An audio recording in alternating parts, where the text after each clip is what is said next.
Okay, we have been talking about electrophilic aromatic substitution reactions. Last time we introduced two of them, aryl halogenation, that's installing a bromo or a chloro, and then aryl nitration, which is installing a nitro group. And importantly, at the end of aryl nitration last time, I showed you how to change the nitro group into something different. Here's the nitro group, and then by a reduction reaction using hydrogen and palladium on carbon, you can turn the nitro into the amine, or the aryl amine or aniline. And we talked about how that changes the properties of the benzene ring. We talked about how the nitro group is an electron withdrawing group by resonance, whereas the aniline is an electron donating group by resonance. And that's going to have consequences. We're not going to deal with those yet, but we will later today. So I want you to be thinking about that as we talk about how to put new groups on the benzene ring. Two key questions. Number one, how does this group change the reactivity of the benzene ring? Is it more nucleophilic or less nucleophilic than benzene? And second, how does it change the regioselectivity of subsequent reactions? We'll show you about that in just a little bit. But to begin today, we want to just do three more reactions of attaching things on benzene rings. So this one is called sulfonation. It's relatively simple. You use a benzene ring and SO3, sulfur trioxide, and you also need to use acid, which in this case is sulfuric acid. And what this does is it creates a new carbon-sulfur bond, and it installs something that isn't sulfuric acid, but it sure looks like it. That is, you've got the two sulfur-oxygen double bonds, an OH group, and then the sulfurs attached to the carbon. This kind of functional group, we would call this benzene sulfonic acid. And the pKa, you've seen one of these before. If you go back to 351 and look up what TSOH is, it is a sulfonic acid. It's a benzene ring with the sulfonic acid group on and a methyl group in this sort of para position. So these are strong acids. The pKa's are really low. You don't need to memorize this, but you'd predict the pKa would be sort of in the minus 10 or 11 range. So generally strong acids, if you put them in water, they would exist mostly as their corresponding conjugate base, which is a sulfonate. And the reason I'm saying this is sometimes benzene sulfonic acids are involved in making surfactants or soaps. So I'll give you a brief example of that. But first we want to talk about the mechanism. The electrophile here is SO3. What the acid is to make SO3 even more electrophilic. So here's the conjugate, let's see, now here's sulfuric acid. Lone pairs on the oxygen of SO3 pick up a proton from sulfuric acid to generate the super electrophile. Remember, benzene is not reactive enough to react as a nucleophile with just any electrophile. It needs to be a super reactive one. So the presence of the acid, the sulfuric acid, is to make our SO3 more electrophilic. Having done that, pi electrons from benzene attack the sulfur to create a new carbon-sulfur sigma bond, and we break the carbon-sulfur pi bond with that OH group. As before, as you've seen, here is our, and I'm just going to abbreviate what's on there as SO3H. We've got a new carbon-hydrogen sigma bond, and we've got a new carbon-sulfur sigma bond. Here is the carbon-hydrogen bond that was there. We've got this intermediate that is no longer aromatic because it is not fully conjugated. And in the last step, we're going to restore aromaticity, probably using the conjugate base of sulfuric acid to do the elimination reaction that allows us to put a pi bond back there and to now have the substitution product. So this is a substitution reaction because the hydrogen the proton that was on that benzene ring has now been replaced by that sulfonic acid group. In a lot of ways, that's very similar to aryl nitration. Questions about that mechanism or that reaction? Yeah. How do you make it so that the base doesn't get alpha hydrogens from the sulfonic acid? How do you make it so the base, well, remember, the base that's removing this proton, the question is, how do I prevent a base from deprotonating that? First, the pK of that's really low, so I'm not sure you can. If the reaction's done in organic solvent, you can probably isolate this. Second, this base is likely just the conjugate base of sulfuric acid, so HSO4 minus, and once it's removed that proton, you make H2SO4. You don't actually have the conjugate base of sulfuric acid anymore. In other words, if you're following along, this reaction is catalytic in acid because you consume a proton here, but you get it back there. Yep, so there's no base other than the conjugate base of sulfuric acid, and that's sulfuric acid's regenerated at the end. Others? All right. So let's well, no, we won't worry about that. I was going to tell you something about, well, I'll just say something brief. Alkyl benzene sulfonates are pretty good soaps. These involve a sulfonic acid group on one end and then a long alkyl chain on the other end. And of course, in water, that proton will get removed by water to make hydronium, and you'll be left with this negatively charged conjugate base of the sulfonic acid called a sulfonate. And at that stage, what you've got is a polar head group with a nonpolar tail, and those make micelles and are good surfactants or soaps. So if you read soap labels occasionally, or detergent labels, occasionally you'll see the term sulfonate in there, maybe even alkyl benzene sulfonate, and that's what it is. And the industrial process for putting the sulfonic acid on there is pretty much this reaction. All right, so, one other thing about the sulfonate, if you look at it, it's got the alkyl benzene sulfonic acid, it's got pi bonds with electronegative atoms, or rather the sulfur that's attached to the benzene ring is involved in a pi bond with oxygen, which is electronegative.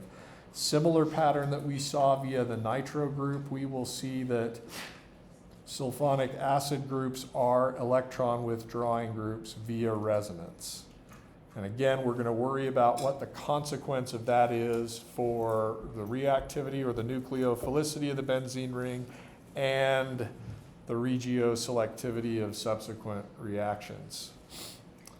All right, now we'll do the next two reactions sort of together. They are related to each other, and the next two reactions are named after the same two scientists. But they are slightly different in terms of what the starting material is. So the first reaction is called Friedel-Crafts alkylation. I forget, do you guys do this one in the 353 lab? Okay, so this may be familiar to you, you've heard it before, and that's good. This is the good time of year to have things told you that you already know, right? So the Friedel-Crafts alkylation reaction puts an alkyl group on the benzene ring. Now, alkyl halides were our electrophiles of choice for adding alkyl groups in 351, and we've even used them in 352 to do enolate alkylation.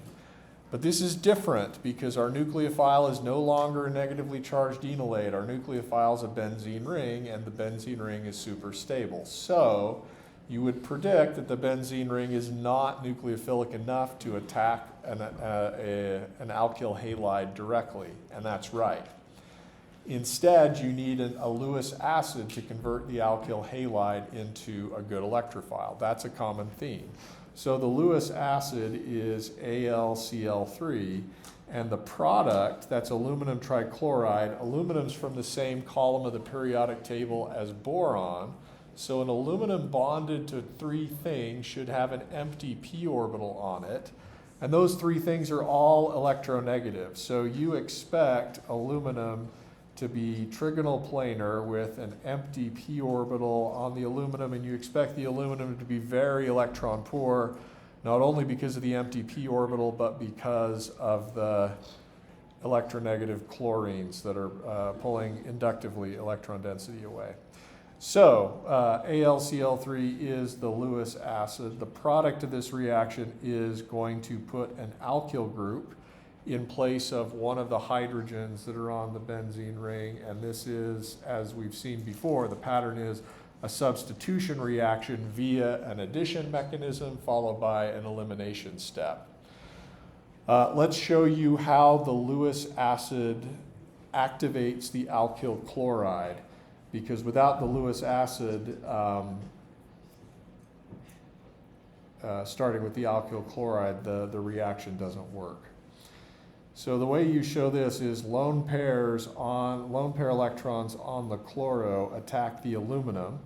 They're literally dumping electron density into the aluminum empty p orbital to create a new sigma bond that will lead to a negatively charged, formal charged aluminum and a positive formal charged chlorine. That should look a little bit similar to what we saw last time in the halogenation reaction, when we had chlorine Cl2 bound to an empty orbital on iron. Same sort of pattern. You've got now a super good leaving group here, and therefore a super electrophile overall. And it's electrophilic at the carbon atom that's bonded to this chlorine. So you will get confused with all the chlorines here. You may mistake, and it's important that you don't, you may mistake the iron trichloride catalyst for the Lewis acid catalyst, aluminum chloride for Friedel-Crafts. You may get a little bit mixed up there. It's important to keep those straight. But I wanted you to see the structural similarities. Okay, so that's the creation of the superelectrophile. Now, what happens next depends on whether your starting material, your alkyl group, is primary, secondary, or tertiary. So there's some nuance here, and the distinctions are important. You're going to need to master them. If it's a primary alkyl halide, for primary alkyl halides, the mechanism is as follows. The benzene rings, but I want to just emphasize this. This is only primary alkyl halides. At some point in the future, some of you, having gotten an exam question wrong, are going to come to me and say, I thought you drew the mechanism this way, and I'm going to say, don't you remember? That's only for primary alkyl halides. So it's worth paying attention. For primary alkyl halides only, the benzene ring, which is not a great nucleophile, attacks the antibonding orbital associated with this carbon-chlorine bond and breaks the carbon-chlorine bond. This is sort of an SN2-like mechanism. And it's pretty slow because benzene is not really a good nucleophile. And so, but the intermediate is exactly what you would expect. You have a hydrogen on the same carbon as your newly installed alkyl group. And then you have a positive formal charge on the adjacent carbon. Then in a second step, and it's probably Cl- that does this, but we're not worried too much about it. We're not adding an extra base, we're just using something negatively charged, and the reaction mixture is going to pull off the proton from that non-aromatic intermediate, and that's going to restore aromaticity with the alkyl group in place. Now that's useful because we have just made a carbon-carbon bond, and in organic chemistry that allows us to build even more complicated molecules. So that's a pretty important achievement. Now, for secondary and tertiary alkyl halides, the mechanism is a little bit different. I'll draw it for a tertiary alkyl halide. This is the activated alkyl chloride. It's bound to the Lewis acid. Because you learned in 351 that secondary and tertiary carbocations are more stable than primary carbocations, it's actually reasonable in this first step for secondary and tertiary alkyl halides for the leaving group to leave first to create a carbocation. Okay? So this mechanism is sort of SN1-like. Now you might ask the question, why didn't the leaving group leave up here first before nucleophilic attack occurred? And the answer is primary carbocations are too unstable, so it really can't. But remember, all of this is governed by the fact that benzene's not a great nucleophile. So good nucleophiles promote SN2, and it's telling that this mechanism only goes through SN2 when it absolutely has to. Otherwise, benzene doesn't attack until the leaving group leaves. Then you get the carbocation, which is even more electrophilic than the starting material, and that then reacts quickly with the benzene ring. Again, you're going to get the familiar intermediate, and then a base, probably Cl-, is going to remove the proton, thereby restoring aromaticity. All right.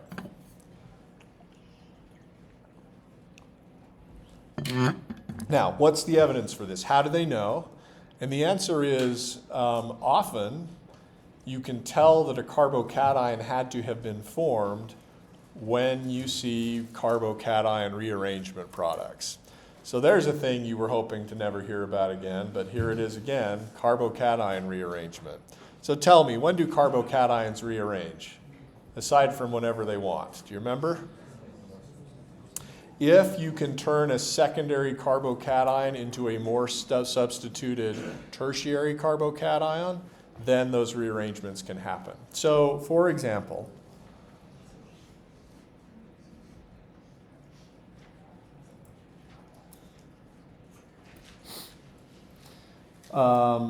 if you were to have used this alkyl halide in this reaction, Friedel-Crafts reaction, you would not be surprised to see two different products in the Friedel-Crafts reaction. This one is not rearranged, and this one is rearranged.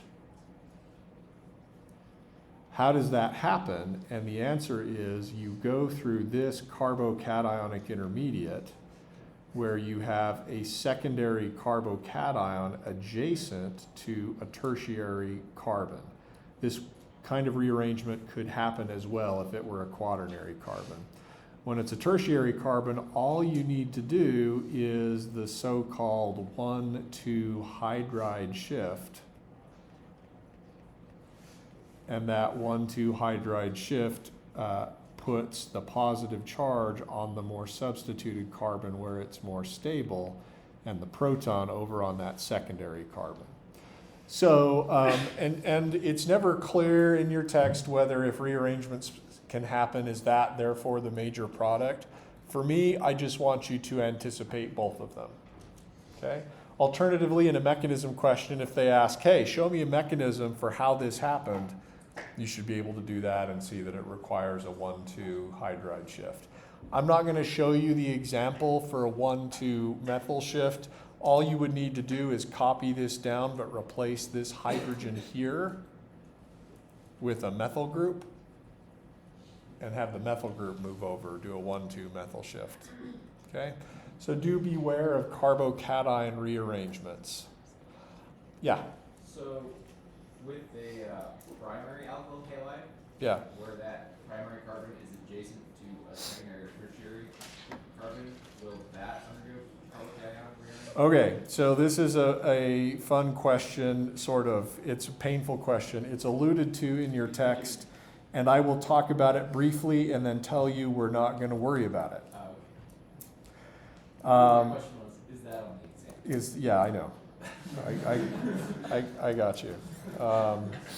So your text has pointed out, experimentally what they observe is that for alkyl halides more complicated than ethyl, oops. So that's just the propyl alkyl halide. Experimentally, they observe two things. You would get some of this one, which has the right, the 3 carbons installed in the right place. But then there's also this weird one. And you're like, how did that happen? And the answer is painful. You can't really invoke a carbocation intermediate because it would be primary and that's too unstable. But your text invokes some kind of weird sort of thing happening where, let's see, as the chloro is leaving, this methyl group hops over. No, actually, I'm wrong. As the chloro is leaving, this adjacent hydrogen hops over, and that gives you a secondary carbocation. You've never seen that before. We haven't talked about it. We haven't really dealt with when it can happen and what are the rules. I decided it was just too confusing to worry about. Can you live with that? Okay. So this happens, but don't worry about it. Now, still, it's useful if you can understand that it happens, because you will see later on in your text that your text uses a synthetic method that avoids this problem when it's trying to make certain alkyl substituted benzenes. For example, if your text's goal is to make this, it's not going to do it via this way because it knows that this is going to happen. It's going to take an alternative approach. I'll teach you that alternative approach so you can do the synthesis problems. At the same time, if you were to propose, hey, let's attach this to this and we're only going to get that, that's totally okay. All right? But you need to be fluent in the workaround so that you can understand the synthesis problems, because just because I don't want to talk about this doesn't mean the text is going to revise all the problems to make it easy on you. Okay? All right. Good. Any other questions about the Friedel-Crafts alkylation? Okay, we need to do Friedel-Crafts acylation pretty quickly, and then we need to get into regioselectivity and of subsequent reactions. So the next reaction, ooh, dang it, can't go yet. Couple of other things. We did this before with the nitration reaction, showing you things that can happen afterwards, or rather subsequent useful reactions that you can do. So I'm going to call these useful, I don't know why there's two separate words, useful functionalization reactions. These are things you can do with alkyl benzenes. And there's a few of them. One is to use potassium permanganate, KMNO4, and that that's sort of a nuclear option. Potassium permanganate is a super strong oxidizing agent. That will actually cleave all of the carbon-hydrogen and carbon-carbon bonds on the carbon that's adjacent to the benzene ring, and that will turn it into benzoic acid. What happens to the other carbons and the hydrogens? Presumably, the answer is I don't know. And the mechanism, don't worry about the mechanism.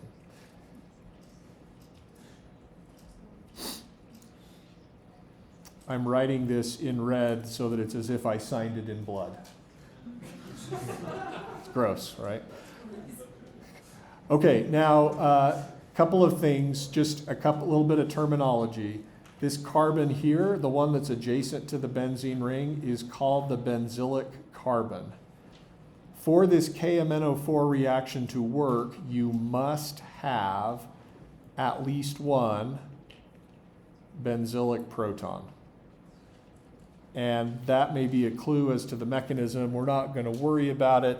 In other words, if your starting material were tertiary carbons, don't work to turn the alkyl into a carboxylic acid. Importantly, if you did this, you would be turning, we will see later that an alkyl group is an electron donating group. It's a weak electron donating group, but there's evidence that it's an electron donating group. In contrast, we're going to see that a carboxylic acid is an electron withdrawing group by resonance. So this is a functionalization reaction where you can change the character of what's on the benzene ring just by the KMNO4 reaction.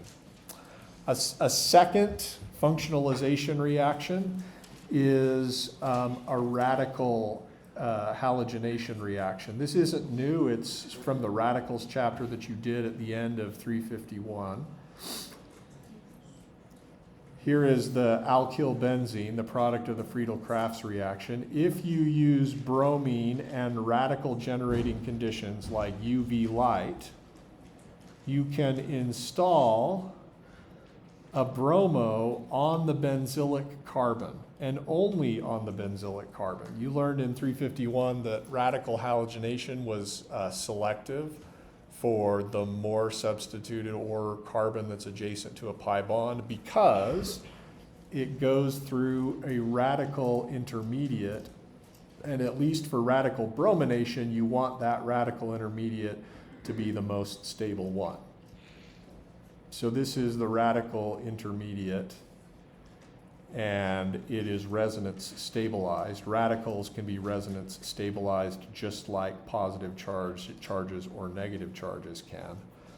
The mechanism here, just to review, would involve a bromo radical abstracting a single hydrogen atom from the benzylic carbon to give you this radical intermediate, and then in a subsequent step, that radical intermediate abstracts a bromine atom from Br2, making a new carbon-bromine bond, and then generating a new bromine radical that goes back and reacts with more starting material. So that's called radical halogenation. Itself is an effective way to do things where you need to install nucleophiles at the benzylic carbon, because its effect is you get this benzylic halide, which you can now do SN2 or E2 chemistry with. So you could put whatever nucleophile you want to do in an SN2 reaction at that benzylic carbon. You can also do elimination chemistry, where you use, say, tert butoxide as a base to install a double bond at the benzylic carbon. What we've just made here is a useful starting material in a lot of polymer chemistry. That's styrene, and you've heard of polystyrene, and you've used it if you've ever used a plastic fork. Importantly, some of you looking at this if this were your desired product and you were told, hey, start with benzene, some of you would say, hey, can I not do the Friedel-Crafts reaction with a vinyl halide? Can't I just attach the double bond onto the benzene ring directly? And the answer is it does not work. And the reason for that is we don't do, or we can't do, as you learn in 351, you can't do SN1 or SN2 at vinyl carbons. The orbitals don't work out well. The nucleophiles can't access the antibonding orbitals. And the carbocation intermediate that you would need to make is too unstable. So some of you in synthesis problems in the text that maybe are going to have you try to make this are going to say, hey, why don't I just do this? You'll look at their answer. They don't do that, and the answer is because it doesn't work. Standard on synthesis problems is you can make up your own stuff, but if you do, it's got to work. And if it doesn't work, then there was a better way to do it. Okay, there are questions about that? As before, sorting your way through synthesis problems is going to rely on your growing recognition of structural patterns. For example, if you see, hey, a nucleophile at a benzylic carbon, you need to be thinking, I could have gotten that from the benzylic bromide, which I could have gotten that from the corresponding alkyl benzene. If you see a double bond adjacent to a benzene ring, you need to be thinking, well, I can't do that via Friedel-Crafts reaction, but if I did an elimination reaction from the benzylic bromide, I could have gotten that from the Friedel-Crafts reaction. Okay, so thinking backwards in that way can be helpful, but you need to get used to recognizing structural patterns in products.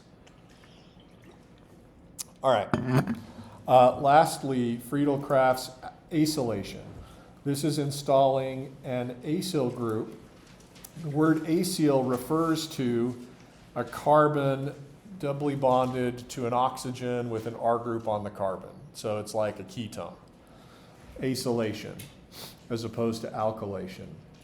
So this is going to resemble Friedel-Crafts alkylation because you're going to use the same Lewis acid catalyst, aluminum chloride, but your starting material will be, instead of an alkyl chloride, you're going to use an acid chloride. And the R group can be any number of things, usually an alkyl chain or a benzene ring. Generally not stuff that's not carbon. So, so the product of this reaction, again, is a electrophilic aromatic substitution reaction. You make a new carbon-carbon bond with the carbonyl carbon of your acid chloride. And you're substituting out this hydrogen for this ketone group. So this is the product is an aryl ketone, or a benzene ring that has a ketone on the adjacent carbon. Let's show you the mechanism. It's very similar in some ways to the mechanism for Friedel-Crafts alkylation. That is, benzene's not reactive enough to attack the acid chloride directly, so you add the Lewis acid.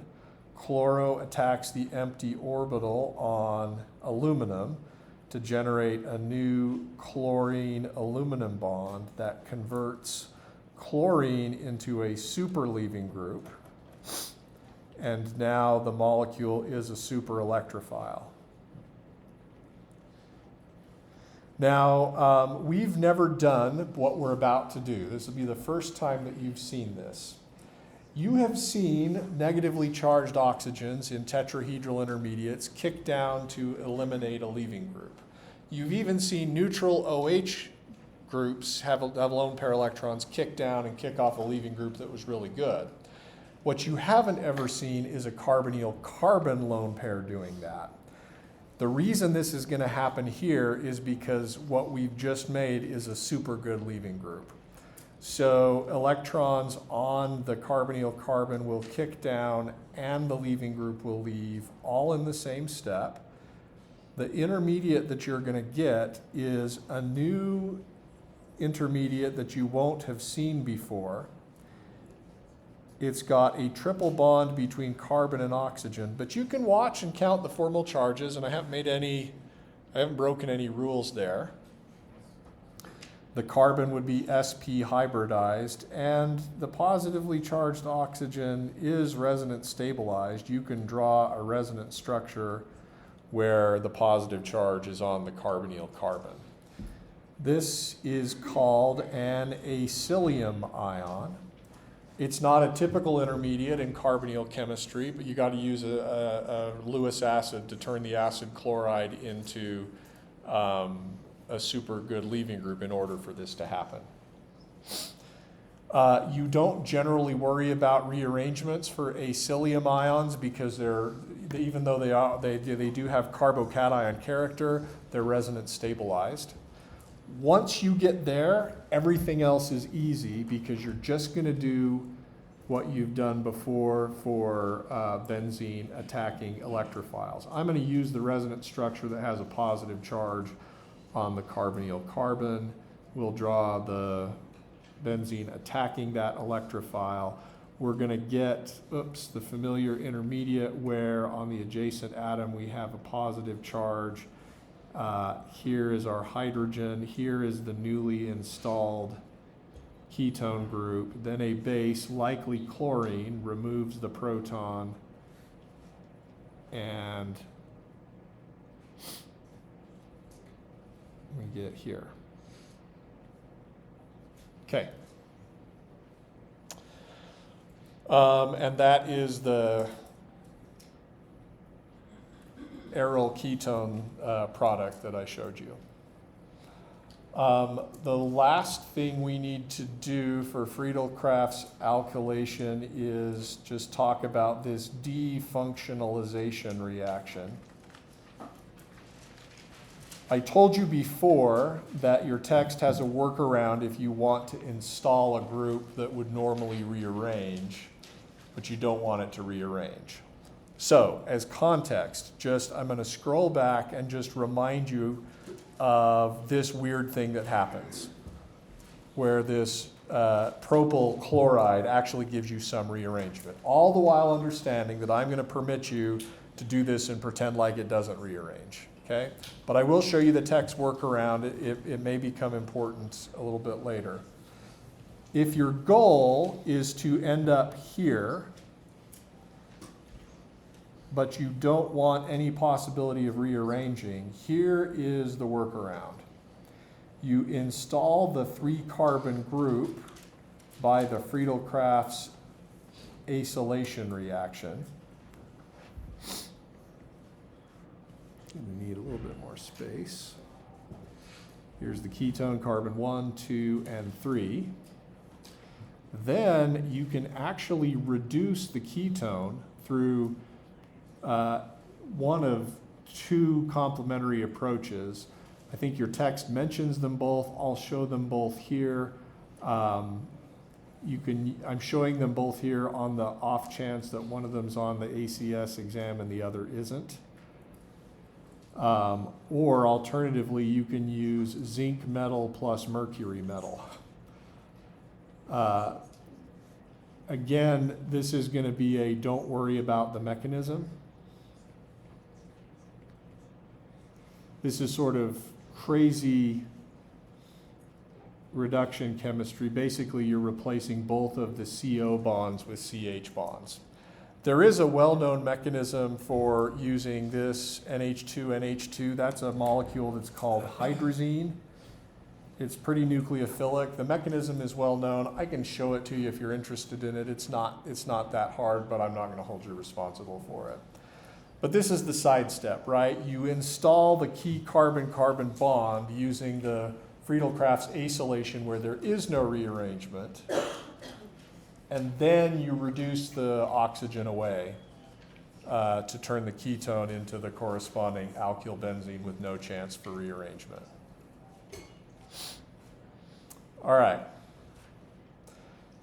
So those are the new reactions in this chapter. What we need to do now in the last little bit of our time together is ask, how does a group that's already on a benzene ring affect the subsequent reaction? Okay, so let's just start with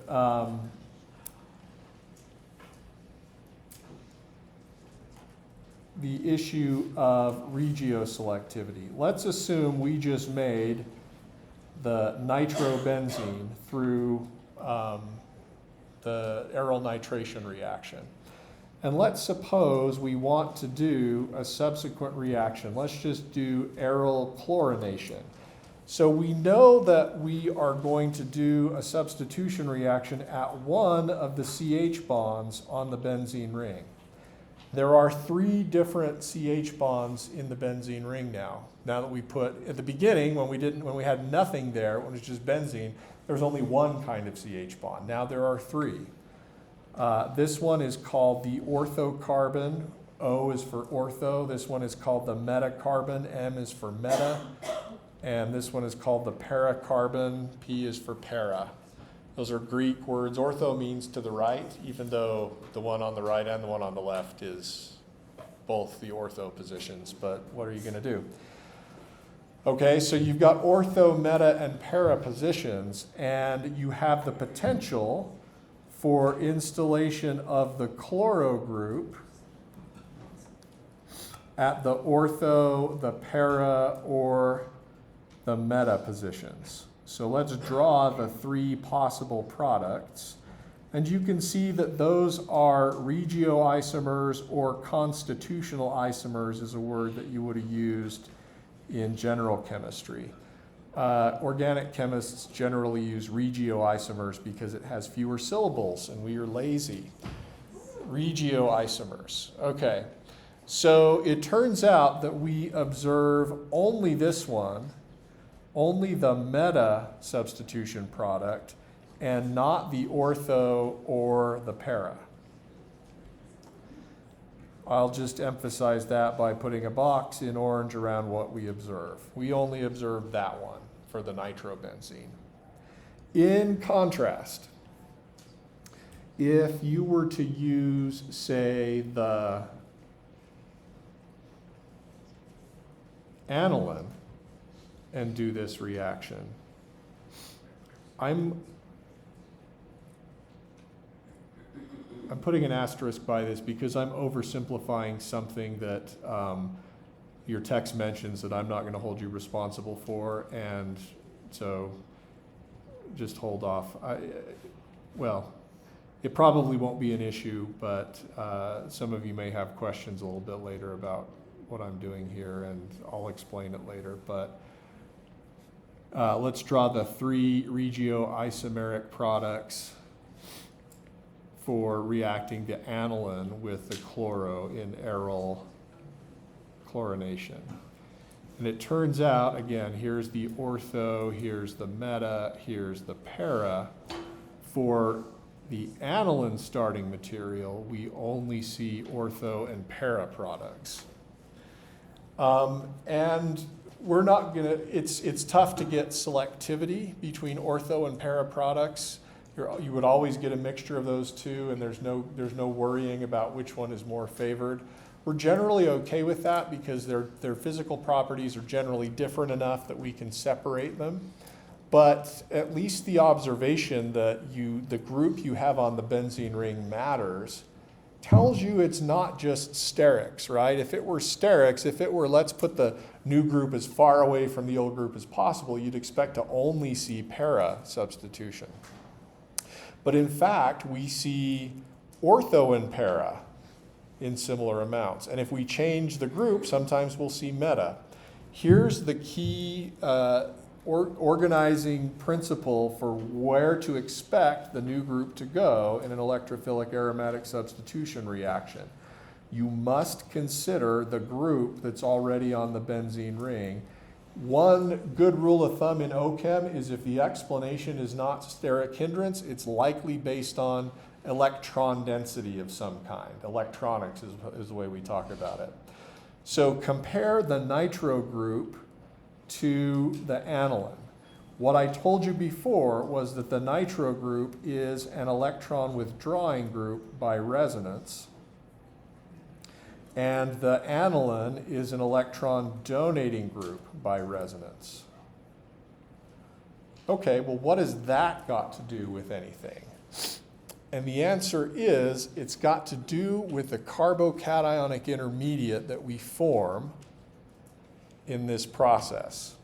So let's take a look at the carbocation that's formed from the nitrobenzene reaction. Let's look at the carbocation that we would get if, and we're going to need to draw the mechanism on this for it to make sense. Here's the chloroelectrophile, except I'm getting it wrong.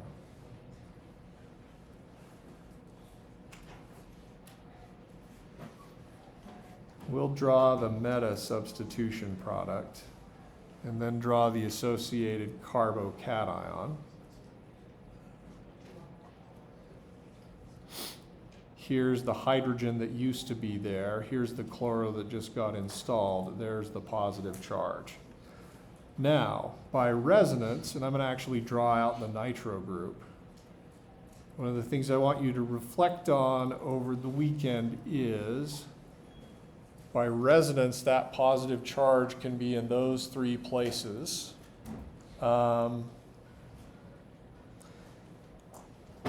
And then I want you to draw the other intermediate that you would get if we put the chloro at the para position. And see how those differ in terms of where the positive charge is. Okay, good luck. Have a good weekend. I'll see you Monday.